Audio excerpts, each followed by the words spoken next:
Okay, so now we are going to study the quantum circuit model.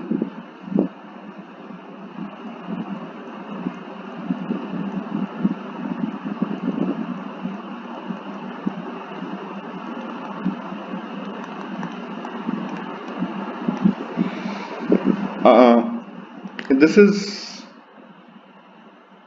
in a way a pictorial representations of what is happening inside a quantum computer or a beam splitter. In fact, any quantum mechanical process can be represented through this quantum circuit model, and this is going to be in some sense a pictorial representation of the way we study what happens in a quantum processor. So that's sort of the idea. So what do I have? So this is like the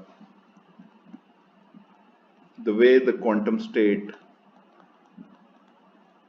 propagates through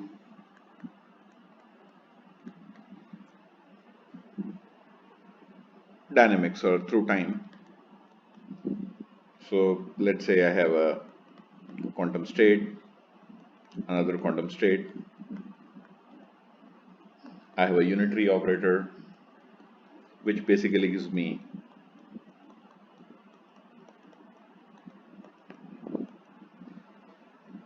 so in this model, this axis is space. Like I have 1 qubit, 2 qubit, this would be space, and time flows this way.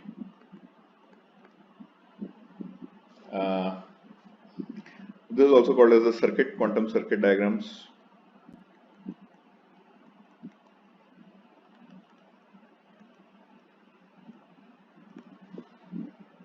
And with practice, they become intuitive.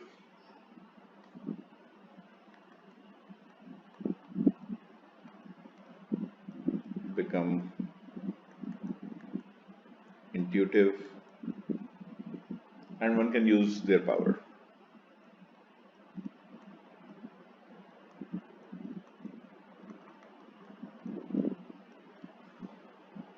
So we'll be studying the circuit model, and we'll be representing quantum algorithms,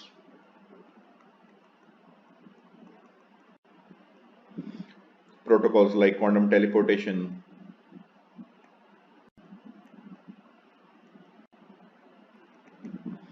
quantum superdense coding. We'll come to all this.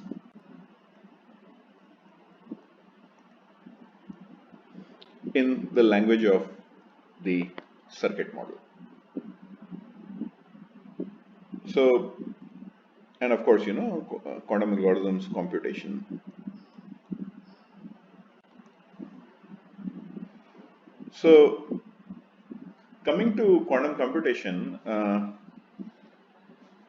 let's see, the basic unit of classical computation are the gates. You represent, whether it's your transistor or any sort of a digital computer you have, it consists of gates, which take, let's say, if it takes A to A prime, this is the NOT gate. If A is a bit and it goes unchanged, this is the identity. There's a fan out, which would be A, R1, R2 are the registers, gives you A 3 times. This would be the fan out. And let's say swap. This would be A, B, swap, B, A. So certainly when it comes to quantum gates, well, this is possible in quantum mechanics. This is also possible in quantum mechanics. Fan out is not possible, swap is possible in quantum mechanics, and we are going to explore essentially why. Why is so the question we might ask is why is fan out not possible as a quantum gate?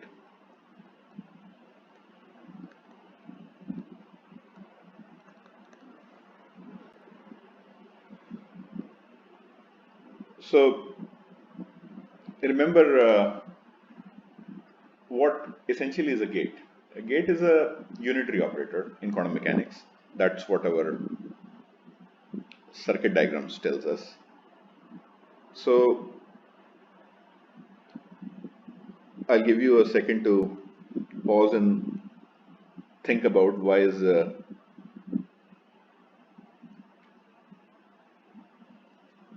fan out not possible. Till that time, I'll again draw the circuit over here. Yeah, so that's my circuit. So essentially what's happening in a why is fan out not possible? So in order to answer that question, let's see. So what I need is the following. I have a quantum state and I have a register R. I need a unitary operation, this guy, so that this acts on my state, and my final state is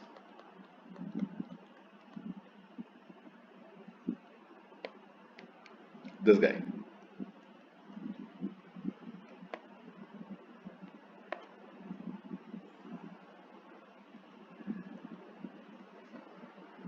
So, and I need this to hold for any state. This operation should be possible for any state. One inputs. So let me call this 1. So, well, this should be true for any other state we choose to copy or clone. So this process, if you look at it, this entire process can also be taken as a cloning. I am creating a clone of this state into the register R. I am copying this state, or I am creating a clone, another clone of the state in register R. So consider another state.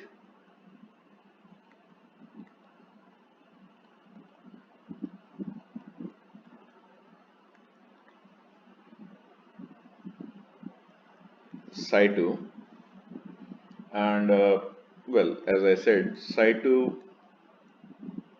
can be regarded as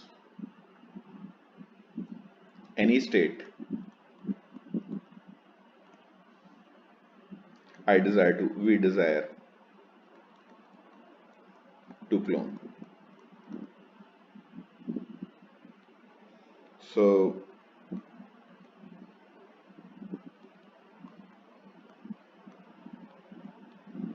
I'll demand my unitary does exactly what it did to Psi1, which is my final state should be a copy of Psi2 in register R. So one thing to note is that unitary evolution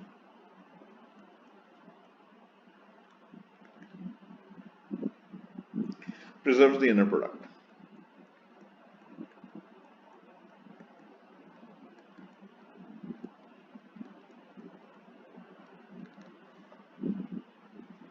So what I mean by it is that if I have a unitary operator, it goes to U alpha, let me call the state as gamma, and if I have a state beta headed by unitary operator, it goes to beta, it goes to delta,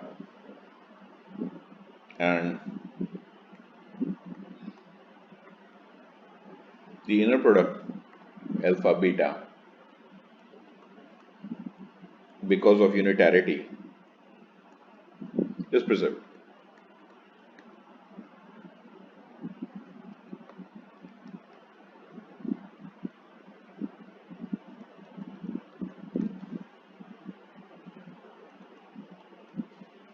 I'll just call this as 2. So now if you look at 1 and 2, from 1 and 2, when I consider the inner product, what do I have? I have psi 1 r.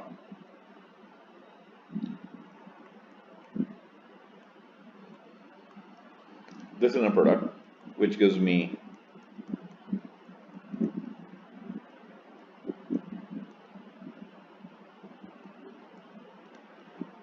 this is psi 1, psi 2. Whereas if I look at the RHS, this is nothing but the inner product of, so I'm taking the inner product of these two guys on the LHS and of course these two guys on the RHS. So I'm taking the inner product of this equation. So the RHS gives me psi 1, psi 2 and psi 1, psi 2. Or in other words, psi 1, psi 2, the whole squared. So now when I equate LHS equals to RHS, my LHS was just this guy and this was my RHS. What do I have? I have psi 1, psi 2 equals to inner product psi 1, psi 2, the whole squared. So when is this possible? Well, this is possible when either these two states are orthogonal. I mean, either these states are, either this inner product is 0, that means the states are orthogonal, or the inner product is 1. So, but you know, this is a contradiction. We started with the psi 2 to be any other state in the Wilbur space. But we started, remember, I mean, the cloning machine we demanded was a cloning machine which was which is going to fan out or copy any arbitrary quantum state. So, but we started with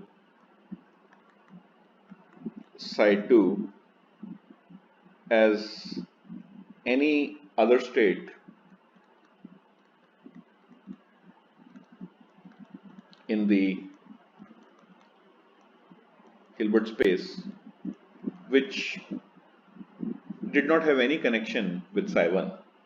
So this is a contradiction. So therefore we cannot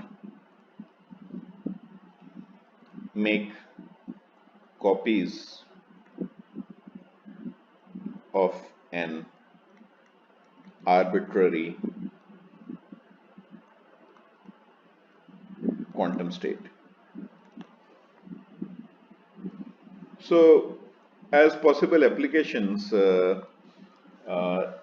at least you know, there's a wealth of literature on it, but this suggests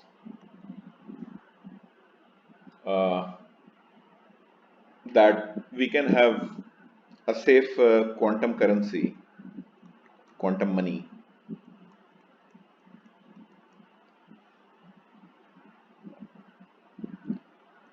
safe against fake currency or counterfeit.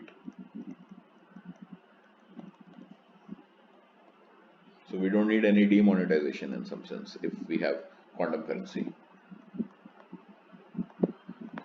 So this result is also called as the no cloning theorem. And you know, this essentially a difference between classical and quantum mechanics. Classically, we always take that we can clone things. So on the similar lines,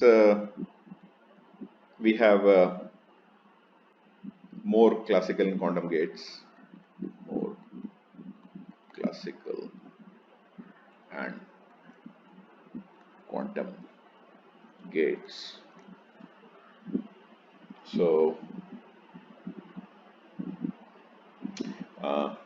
you have the AND gate, the OR gate,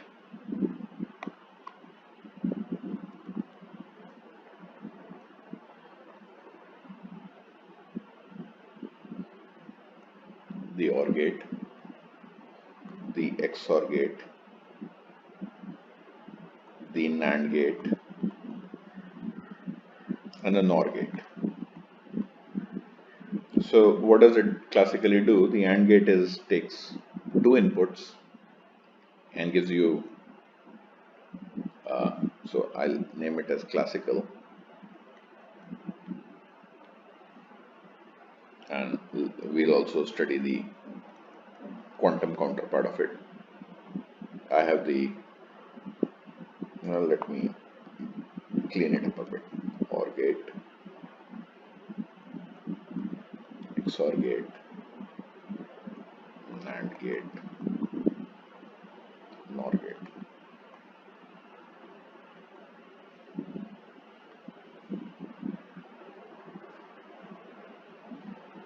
OR gate would be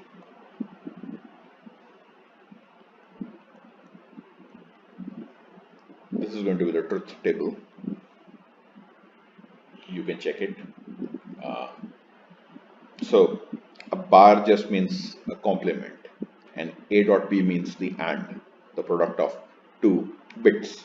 Remember, a bit can take 0 and 1. So you can check it. If I have A, B, 0, 0, 0, 1, 1, 0, 1, 1, A or B would be 0, 1, 1, 1. And well, you can check AB, this guy is going to be 1, 0, 0, 0, and the complement of this guy is going to be 0, 1, 1, 1. So this guy is equals to this guy, hence this thing just demarcated from here. That's the idea. So XOR gate is simply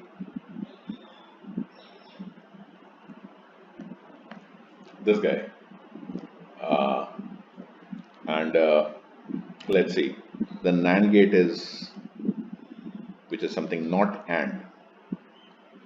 This guy can also be written as XOR of AB with 1, and the NOR gate is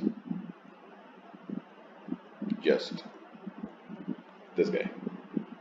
So what are the quantum gates possible? The AND gate, think about it, it's not possible. The OR gate is not possible. What about the XOR gate? Again, not possible. NAND gate, not possible. NOR gate, not possible. Why do you think these gates are not possible? A hint is that quantum mechanics is a unitary evolution. All our quantum gates were unitary operators, and essentially a unitary is a reversible process. I have a U and I have a U dagger, which is a reversible process, because U dagger is the identity. I do something, I undo it to get the identity. So the idea is that quantum gates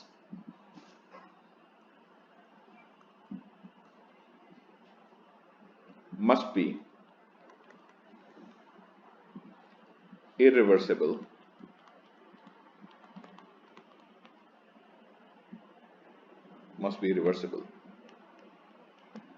beg your pardon,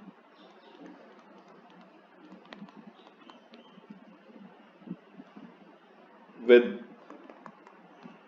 the same number of inputs and outputs.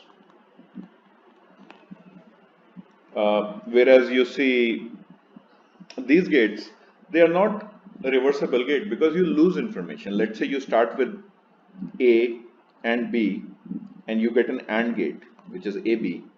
Well, from AB, you cannot recover A and B both. This is not possible simply because you have lost information. You only know the final product AB. It's not possible because you started with an AB and this was the AND gate AB, 1 0 0 1 0 0. All of them are going to give you 0. So starting from this thing, it's impossible to figure out which of these three outcomes had occurred. So that's the reason why there doesn't exist a unitary operator which would take us from here to here. So that's the reason why these gates are not possible.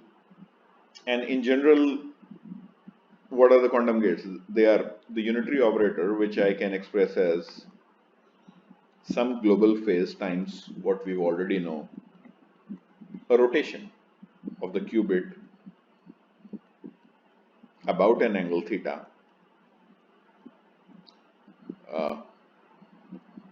about the axis n with a magnitude of angle theta. So in general, that's how I express it. E iota delta is, this guy produces an overall global phase, and we can ignore it, and hence we just discard it. For us, this is the relevant part. We'll come to this global phase a bit later on, but let's just focus on this particular part, which I'll call as UR, R standing for rotation. So UR is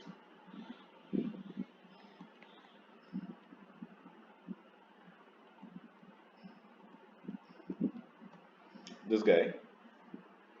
I can also write as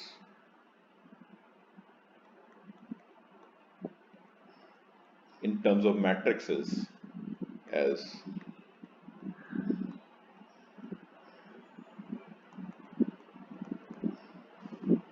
so. Please do this as your homework. Show this particular thing.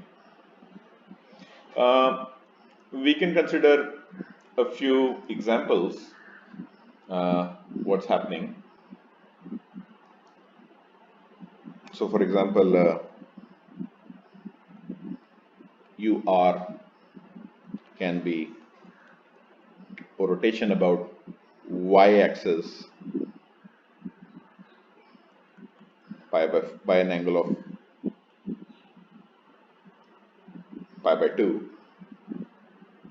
and that would give me 1 over root 2 iota identity minus iota y by root 2, which in terms of matrix representation is 1 minus 1 1 1.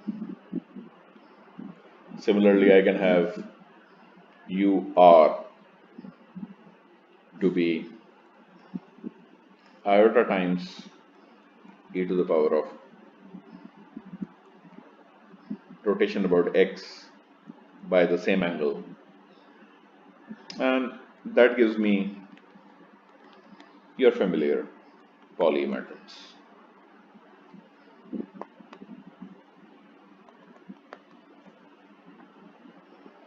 I can have UR to be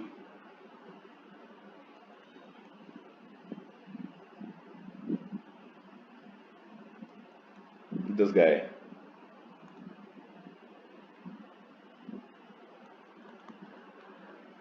Now the rotation is about 180 degrees. Sorry, in this case also the rotation was about 180 degrees.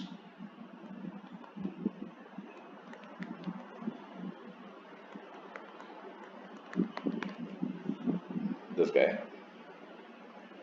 Or I could have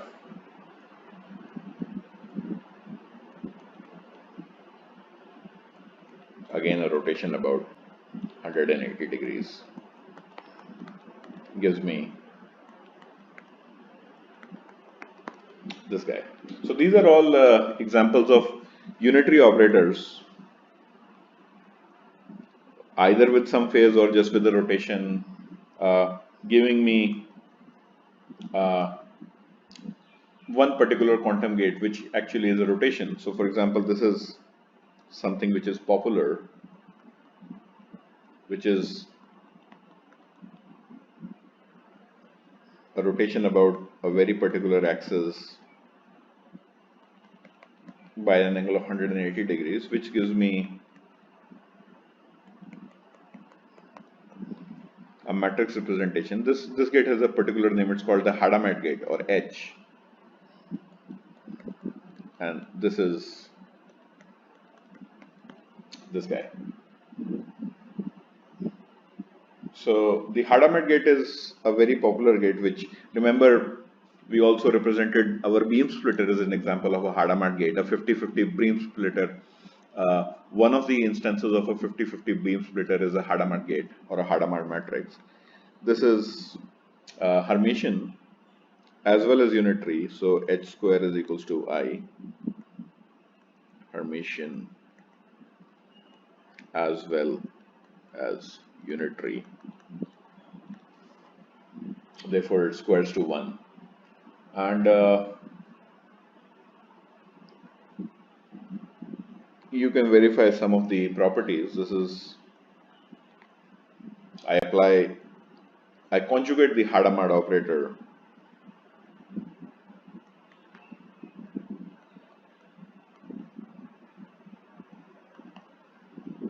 So that sort of is the idea. It can be regarded as a rotation about y-axis. That's why it leaves y unchanged. So in terms of our circuit diagram, one can represent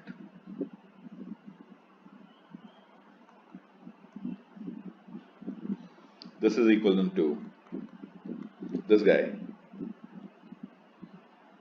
Then I can also have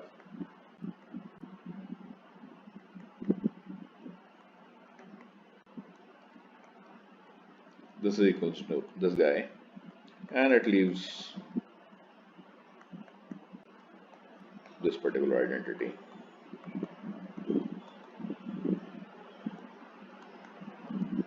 Y. So in essentially what we studied about the Hadamard operator is actually true in general.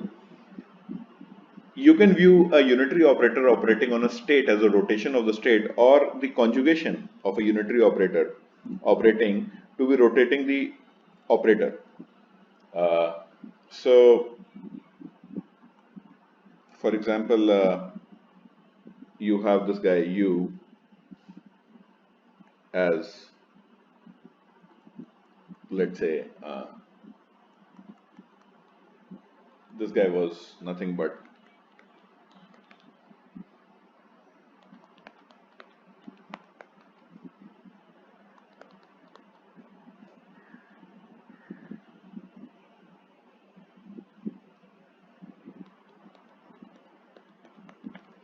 this was my Hadamard thing. No, this is not actually the Hadamard thing.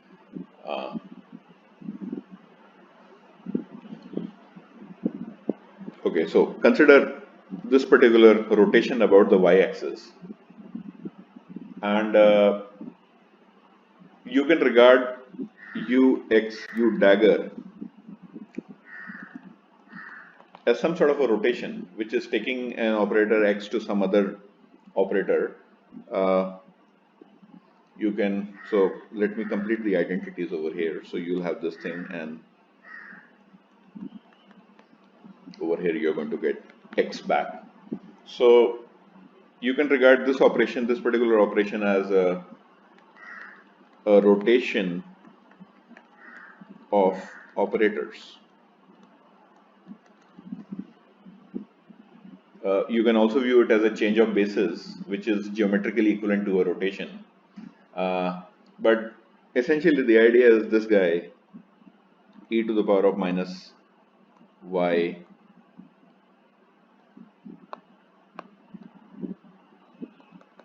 pi by 4 is some rotation about the y-axis,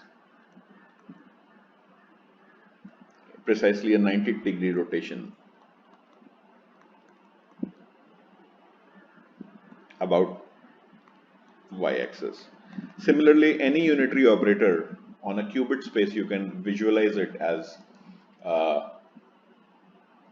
let's say I have a rotation operator.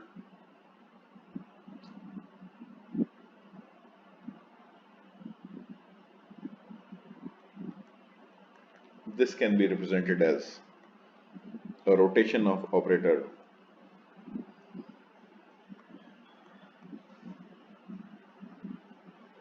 where this guy is in orthogonal matrix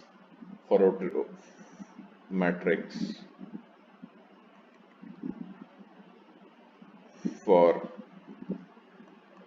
rotation by an angle theta.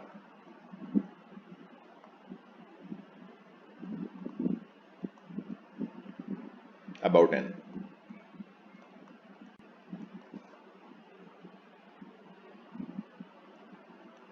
By orthogonality, I mean this condition is preserved. So that sort of is the idea. The other thing is also a rotation. You can have it as, this would be a counter rotation by an angle theta in the other direction. That's also some sort of a rotation. Maybe it's, I can put it as minus theta sigma, this guy.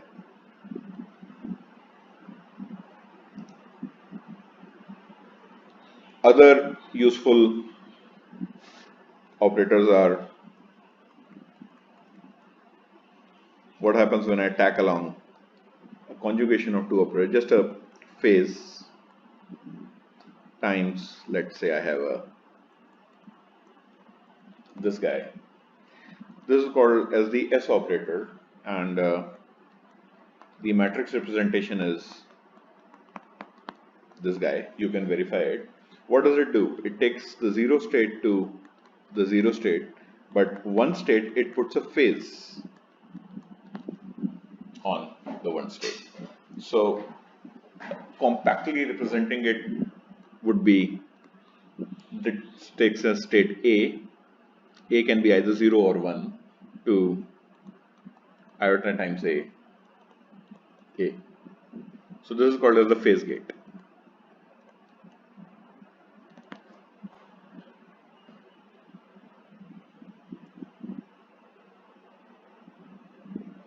Yeah, so this was nothing but the 90-degree rotation about the z-axis.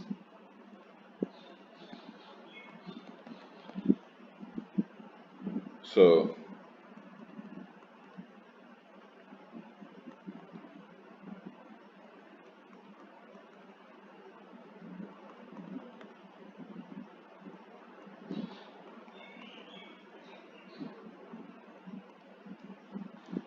this is the action of S on all these operators. Similarly, I can have another operator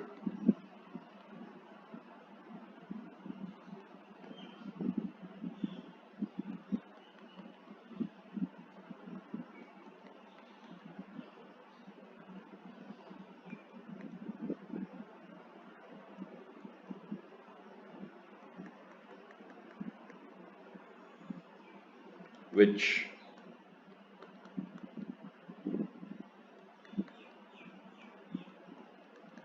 puts a phase of pi by 4 on this thing. So this is called as the T gate, and you can see T square is equals to S.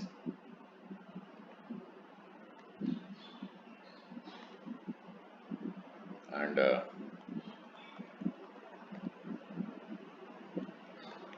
these are the identities.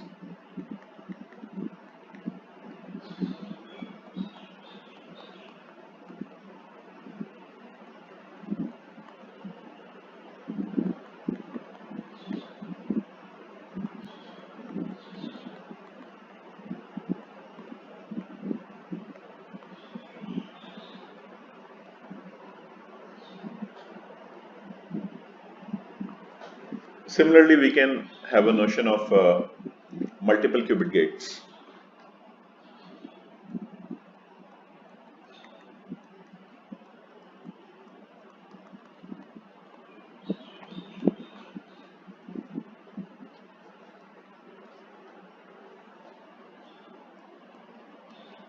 Which have more than two, or usually inputs. They can have n inputs and n outputs.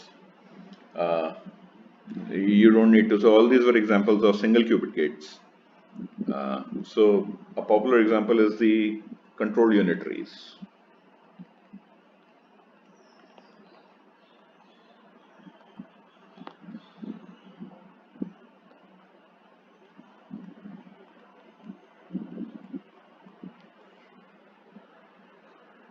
Which is to say, what's the truth table for it?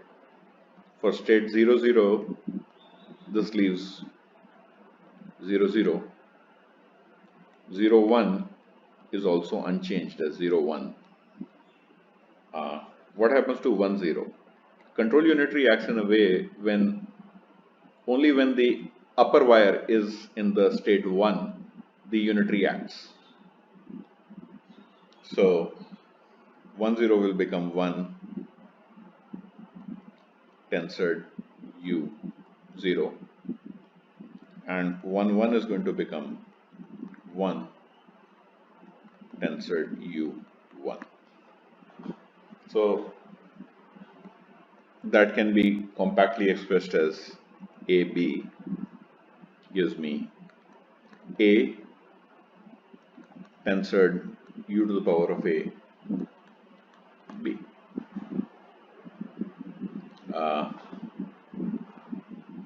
The matrix representation of a control unitary can be expressed as the projector times the identity, and the projector on the one space, projector on the zero space times the projector on the one space times the unitary operator.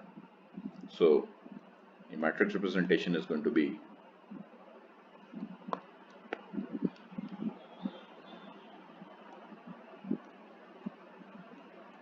if I have my bases as 0, 0, 0, 1, 1, 0, 1, 1, 0, 0, 0, 1, 1, 0, 1, 1. This is just going to be 1, 0, 0, 0, an identity matrix on the zero subspace, and I'll have a U. I'll have 0, 0, 0, 0, 0, 0. So that's the idea.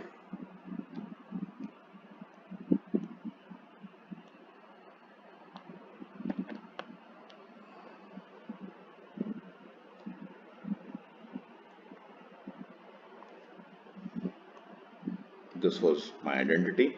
This is my unitary, filled by zeros, zeros on the block diagonals, off diagonals. So this is the matrix representation of any control unitary.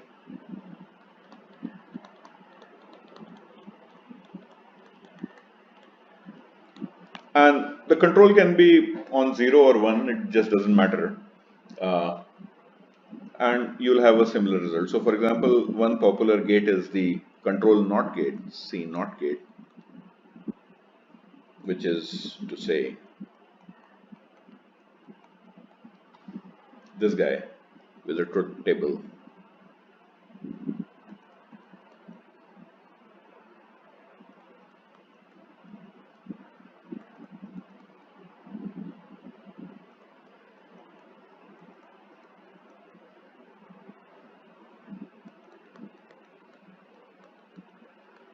So the idea is, sorry, this should be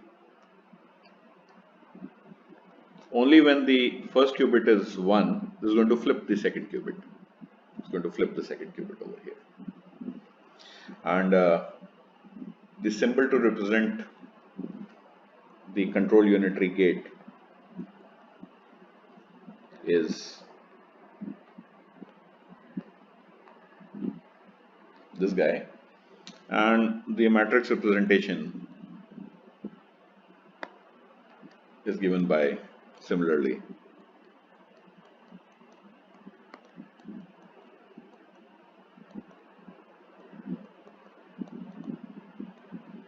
I'll have the X operator or the NOT gate.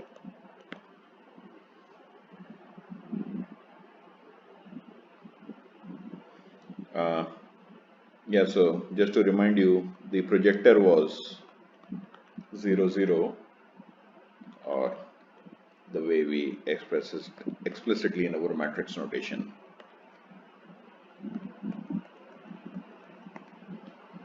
And P1 was 1, 1, representing it as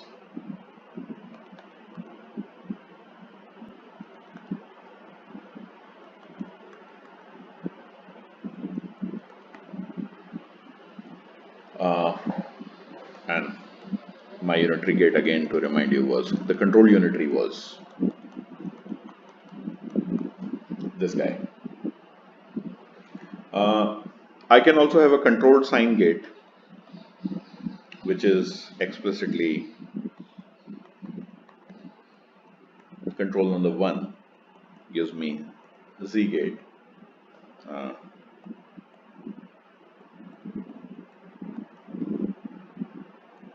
Or more explicitly, I'll have the Z gate over here, 0, 0 over here. So the truth table for C sign would look like. So these are just the basic building blocks which we should know before embarking upon quantum algorithms. And the essential point is that not all classical gates are permissible quantum mechanically, because of we want our quantum gates to be unitary operators which are reversible. So all these operators which we are considering right now are universal operators. So the C sign, the C naught, I have a change of sign. So compactly expressing the C sign gate would be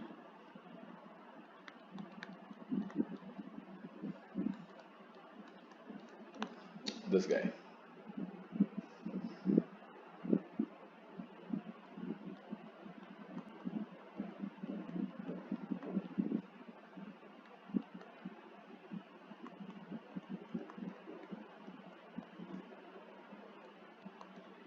So you can sort of show this, these are the symbols I'm using. So that's the beauty of the control sign gate. It doesn't matter on what bit the control is. You can see from the symmetry of this truth table, it's leaving all these three states the way they are, and it's symmetric with respect to 1, 1. It just puts a sign over here. So it just doesn't matter on what thing, which is the control, which is the target. So usually by this symbol I mean this is the control bit and this is the target bit. But since this is a symmetric gate, I can take this to be a control and this to be the target. Hence I represent it through a symmetric sign over here. You can also check it more explicitly through your matrix multiplications. So in the next lecture, we are going to see some circuit identities.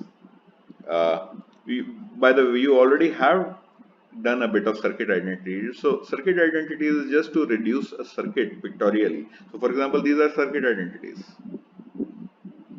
So one thing is to multiply mathematically and see these things are true.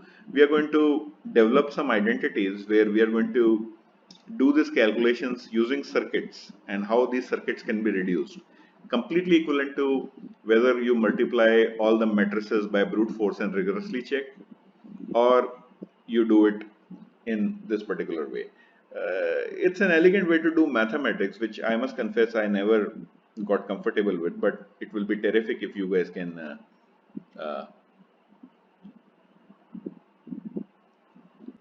learn this language of circuit identities and representing mathematics completely pictorially through these circuits. And we guys will meet you in the next class. Thank you.